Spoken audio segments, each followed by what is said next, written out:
Все спасибо Твоим, и разумейте заповеди Твоя, и творите волю Твою, и пейте тем исповедания сердечным, и воспевайте все святое имя Твое, Отца и Сына и Святого Духа, ныне присно и во веки веков. Аминь. Придите, поклонимся Царю нашему Богу,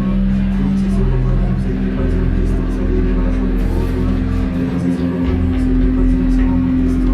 Царю и Богу нашему,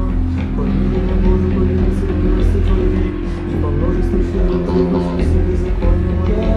и паче обрека беззакония моего, и от греха моего очисти меня, и от беззакония моего разузнания, и грех мой предо мной есть мой, и скрытие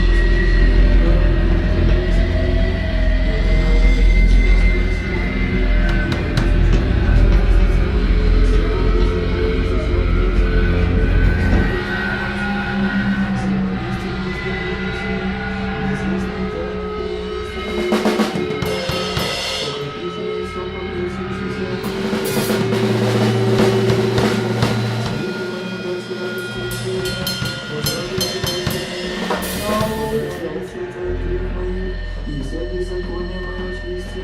сердце чисто созидало мне Боже, и душа во мне не воздержи меня со зла Твоего, и Духа Твоего Святого не отверни от меня, воздашь мне радость спасения Твоего, и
Социализм,